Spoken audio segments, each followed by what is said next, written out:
Good morning to all of you and welcome to SKG Commerce classes. I hope all of you are fine. आज की हमारी class का topic है house rent allowance, जो income under the head salary taxable होता है। अगर house rent allowance के फॉर्मूले को प्रॉपर्ली यूज़ किया जाए, इसकी कैलकुलेशन ठीक से की जाए तो इनकम टैक्स में हमें एग्जम्पशन मिल जाती है, मतलब छूट मिल जाती है। सैलरीड इंडिविजुअल्स के लिए ये एक अच्छी एग्जम्पशन है। और अगर बात करें टैक्स की कि कितना टैक्स बचाया जा सकता है, तो कोई फिक्स अमाउंट नहीं है। ये कई फैक्टर्स पर डिपेंड करता है, जो आगे आने वाली स्लाइड्स में हम पढ़ेंगे। तो वीडियो में एंड तक ज़रूर बने रहिएगा, क्योंकि हमने हाउस रेंट अलाउंस को एग्जांपल्स के थ्रू आपको क्लियर करने की कोशिश की है। तो चलिए आज का टॉपिक स्टार्ट करते हैं।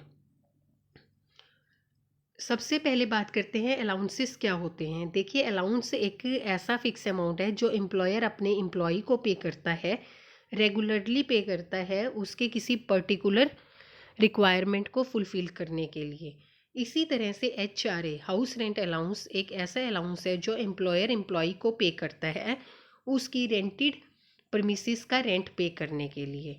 ठीक है, तो यहाँ से दो बातें निकल कर आती है कि अगर आपको हाउस रेंट अलाउंस का एग्जम्पशन लेना है तो जो पर्सन है वो सैलरीड एम्प्लॉय होना चाहिए, और दूसरा उसका जो रेजिडेंस है वो रेंटेड प्रीमिसेस होना चाहिए, मतलब वो रेंट पर रहता होना चाहिए। अब इसके फॉर्मूले के बारे में बात करते हैं। तो नीचे 3 पॉइंट्स है, तीनों में जो पॉइंट ये अमाउंट सबसे कम होगी वो आपको HRA में से एज ए एग्जम्पशन अलाउड हो जाएगा। तो पहला पॉइंट कहता है कि अगर एम्प्लॉय का जो रेजिडेंशियल हाउस है जहाँ पर वो रहता है वो मेट्रो सिटी में है, मतलब मुंबई, कोलकाता, दिल्ली और चेन्नई में है, तो सैलरी का 50% लेना है। और अगर मेट्रो सिटी में नहीं है तो सैलरी का 40% लेना है। सैलरी में लिया जाएगा बेसिक पे को, DA इफ को, और commission on fix percentage of turnover को। ठीक है। दूसरा पॉइंट कहता है कि प्रीवियस ईयर में एम्प्लॉय को जितना एक्चुअल HRA मिला है वो लिया जाएगा दूसरे पॉइंट में। और तीसरे पॉइंट में लिया जाएगा प्रीवियस ईयर में एम्प्लॉय ने जितना रेंट पे किया है माइनस करना है उसमें से 10% सैलरी को। ठीक है। रेलेवेंट पीरियड का मतलब ये है, ये वो पीरियड है जिसमें एम्प्लॉय रेंटेड प्रीमिसेस में रहा है ड्यूरिंग प्रीवियस ईयर। ठीक है।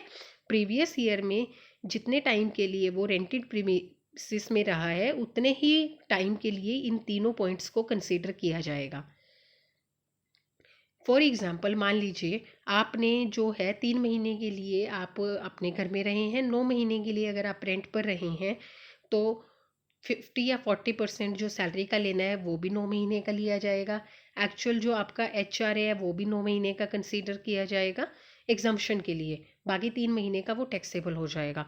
और जो तीसरा पॉइंट है वो भी 9 महीने के लिए कंसीडर किया जाएगा। तो इन तीनों पॉइंट में जो सबसे कम अमाउंट होगी HRA में से उसे घटा दिया जाएगा, और जो बाकी बचेगा वो अमाउंट इनकम फ्रॉम सैलरी में टैक्सेबल कर दिया जाएगा, और उस पर टैक्स की कैलकुलेशन अकॉर्डिंगली की जाएगी। कुछ पॉइंट जो ध्यान देने हैं कि HRA में जो सैलरी है वो ड्यू बेसिस पर लेनी है, रिसीट बेसिस पर नहीं। मतलब जो प्रीवियस ईयर में ड्यू होगी सैलरी सिर्फ वही लेनी है चाहे वो रिसीव हो या ना हो।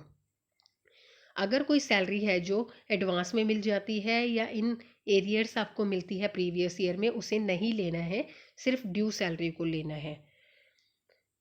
और जैसा कि मैंने पहली स्लाइड में भी बोला कि सैलरी भी उसी टाइम के लिए कंसिडर करनी है जिसमें एम्प्लॉय है जो रेंटेड प्रीमिसेस में रहा है। अगर एम्प्लॉय अपने घर में रहता है और या ऐसे घर में रहता है जिसके लिए उसको रेंट नहीं पे करना पड़ता है, तो ऐसे टाइम के लिए उसे HRA में कोई एग्जम्पशन नहीं मिलती, उस पीरियड के लिए HRA फुली टैक्सेबल होता है। DA इफ़ का मतलब होता है कि अगर उसकी टर्म्स ऑफ एम्प्लॉयमेंट उससे प्रोवाइड करती है रिटायरमेंट बेनिफिट के लिए, तो DA को सैलरी का पार्ट माना जाएगा। मतलब DA इफ़ अगर लिखा है तो उसे सैलरी का पार्ट माना जाएगा, अगर सिर्फ DA लिखा है तो उसे सैलरी का पार्ट नहीं माना जाएगा। Commission based on fix percentage of turnover achieved by an employ, अगर उसके टर्म्स ऑफ एम्प्लॉयमेंट और कॉन्ट्रैक्ट ऑफ एम्प्लॉयमेंट ये अलाउ करता है तो इसे भी सैलरी का पार्ट माना जाएगा। रेलेवेंट पीरियड जैसे मैं पहले बता चुकी हूँ कि रेलेवेंट पीरियड का मतलब ये है कि प्रीवियस ईयर में वो जितने टाइम रेंटेड प्रीमिसेस में रहा है एम्प्लॉय, उसे रेलेवेंट पीरियड कहा जाता है। अब हम हाउस रेंट अलाउंस के एग्जांपल्स को पढ़ेंगे। तो पहला एग्जांपल काफ़ी आसान है, आप इसे खुद भी सॉल्व करिएगा, बाकी मैंने सोल्यूशन नीचे दिया भी है। मिस्टर राम है जो कोलकाता में रहते हैं, 2 लाख की उनकी बेसिक सैलरी है एनुअल, और 50,000 का डीए है, 60,000 का एचआरए है, रेंट पे 45,000 है। हमें टैक्सेबल एचआरए बताना है। तो देखिए यहाँ पर कोलकाता में रहते हैं, तो पहला पॉइंट 50% ऑफ सैलरी लेना है। अब सैलरी के लिए बेसिक सैलरी लेनी है, डीए नहीं लेना है, ठीक है। तो 50% ऑफ सैलरी कितना हो गया, 2 लाख का 50%। फिर बात करते हैं एक्चुअल एचआरए की। एक्चुअल एचआरए 60,000, रेंट पे कितना किया है 45,000, माइनस कर दीजिए 10% ऑफ सैलरी, तो वो हो गया 25,000। तो तीनों में कम अमाउंट कितना हो गया 25,000, और टैक्सेबल अमाउंट कितना हो गया 60,000 माइनस 25,000, ये हो गया आपका 35,000। अगला एग्जाम्पल है, मिस्टर श्याम है जो चंडीगढ़ में रहते हैं, तो इसका मतलब ये मेट्रो सिटी में नहीं रहते हैं। इनका 50,000 पर मंथ का बेसिक पे है, 10,000 का डीए है, 7,000 का कमीशन है, 20,000 पर मंथ का एचआरए है, रेंट पे 22,000 पर मंथ का है। वही हमें टैक्सेबल एचआरए बताना है, और जो डीए है रिटायरमेंट पर्पस के लिए सैलरी का पार्ट है, तो ये डीए इफ है, ठीक है। तो यहाँ पर हमारा जो सैलरी होगी वो कितनी हो जाएगी 50,000 प्लस 10,000। कमीशन के बारे में कुछ नहीं लिखा कि ये कमीशन फिक्स परसेंटेज का है या कैसे, तो इसको कंसिडर नहीं करेंगे। तो हमारी सैलरी होगी 60,000। चलिए पॉइंट्स पढ़ते हैं। पहला पॉइंट 40% ऑफ सैलरी, 60,000 का 40%, फिर ये 12 महीने का निकाल लीजिए, ठीक है।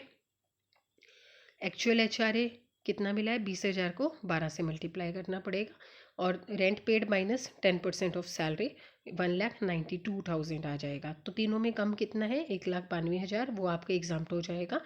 एक्चुअल एचआरए में से 1,92,000 घटाकर जो अमाउंट आएगी वो आपकी टैक्सेबल एचआरए होगा, जिसे income under the head salary taxable दिखाया जाएगा। अब बात करते हैं तीसरे की। तीसरा एग्जाम्पल कहते हैं कि मिस्टर एक्स की जो बेसिक सैलरी है वो 10,000 रुपये पर मंथ है, जो कि जनवरी 23 में बढ़ के आपकी 11,000 हो गई। डीए है जो बेसिक सैलरी का 100% है, मतलब 10,000 का ही डीए है, और जब वो 11,000 की आपकी सैलरी हुई तो 11 का डीए हो गया, लेकिन एम्प्लॉयमेंट पर्पज़ के लिए 50% है। एचआरए 6,000 रुपये पर मंथ का है, जनवरी से ये भी बढ़कर 7,000 हो गया। अब रेंट पेड कितना है, अप्रैल मई में कोई रेंट पे नहीं किया क्योंकि वो अपने घर में अपने पेरेंट्स के घर में रहते हैं। जून से अक्टूबर 5 महीने के लिए रेंट 6,000 रुपये पे किया, और वो कानपुर में रहते हैं। नवंबर से मार्च 23, ये गलती से 22 लिखा है, ये नवंबर 22 से मार्च 23 है। 8,000 तक का 8,000 का रेंट पे किया जब वो मुंबई में रहते हैं। टैक्सेबल एचआरए बताना है, तो सबसे पहले हम सैलरी देख लेते हैं। तो सैलरी देखिए यहाँ पे हमने ना 4 पोर्शन में डिवाइड कर लिया है, क्योंकि अप्रैल से मई में वो अपने पेरेंट्स के घर में है, ठीक है। जून से अक्टूबर में वो कानपुर में है, फिर नवंबर से मार्च में वो मुंबई में है। नवंबर से मार्च को भी हमें 2 पार्ट्स में डिवाइड कर लिया है, क्योंकि जनवरी में उनकी सैलरी भी बढ़ जाती है और उनका एचआरए भी बढ़ जाता है। तो बेसिक सैलरी देखिए 10,000 है, लेकिन जनवरी में ये 11,000 हो गई। इसी तरह से डीए सैलरी का 50% है जो एम्प्लॉयमेंट के लिए यूज़ होता है, तो 5,000, और जनवरी में बढ़ के 5,500 हो गया। तो इनकी सैलरी कितनी आ गई 15,000। जून से अक्टूबर के लिए भी 15, फिर 15, और जनवरी से मार्च के लिए 16,500। अब इसे एक चार्ट के थ्रू देख लेते हैं। सैलरी जो हमने पिछली स्लाइड में देखी 15,000, 15,000, 15,000, फिर 16,500, ठीक है। अब पहला पॉइंट कहते हैं 50% लेना है या 40% लेना है सैलरी का।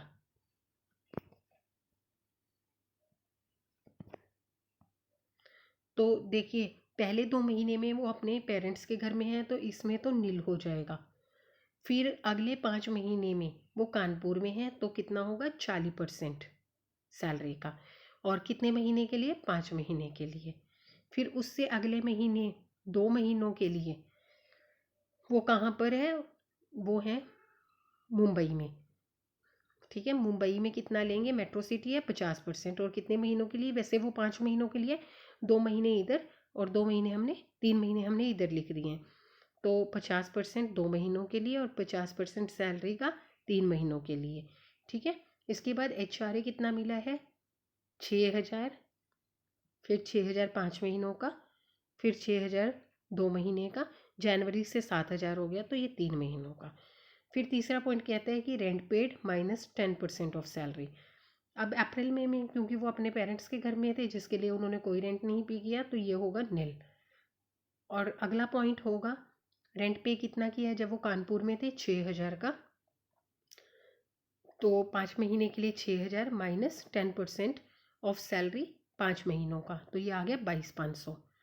इसी तरह से नवंबर से लेके मार्च तक उन्होंने कितना रेंट पे किया है, 8,000 का। 2 महीने के लिए देखेंगे पहले, 2 महीने के लिए माइनस 10%, फिर 2 महीने के लिए ये आ गया 13,000, और इसी तरह से ये आ गया 19,050। तो एग्जाम्प्ट क्या होगा, पहले केस में तो क्योंकि वो अपने घर में थे तो कुछ भी टैक्सेबल, सब टैक्सेबल होगा, कुछ भी एग्जाम्प्ट नहीं होगा। अगले में जून से अक्टूबर में वो कानपुर में थे, वहाँ पे सबसे कम अमाउंट कौन सा है, 22,500, ये एग्जाम्प्ट हो जाएगा। नवंबर से दिसंबर में कम अमाउंट कौन सा है, 15-12,000, और 13,000 में 12,000, ये एग्जाम्प्ट हो जाएगा। और इसी तरह से जनवरी से मार्च में 19,050 रुपये एग्जाम्प्ट हो जाएंगे। टैक्सेबल HRA, एक्चुअल HRA 12,000 में से एग्जाम्प्ट अमाउंट घटाएंगे तो आ गया आपका टैक्सेबल HRA चारों केसेस में, ठीक है। ये तो आ गया अलग अलग। अब अगर टोटल की बात करें तो टोटल एग्जाम्प्ट देखने के लिए जो एग्जाम्प्ट अमाउंट में है नील, 22,500, 12,000, 19,050 को जोड़ेंगे तो 53,550 हो गया आपका टोटल एग्जाम्प्ट अमाउंट। और टैक्सेबल HRA हो गया 12,7500 प्लस 1,950, 21,450। तो ये आपका टोटल टैक्सेबल HRA होगा जिसे आप इनकम फ्रॉम सैलरी में दिखाएंगे। तो आज हमने आपके साथ डिस्कस किया house rent allowance. I hope आपको ये टॉपिक क्लियर होगा। अगर आज का वीडियो अच्छा लगा है तो kindly like and share the video, subscribe the channel, also press the bell icon. अगर आपको कोई भी डाउट है तो हमें कमेंट सेक्शन में लिखकर ज़रूर पूछिएगा, हम आपके डाउट्स को क्लियर करने की पूरी कोशिश करेंगे। Thank you so much.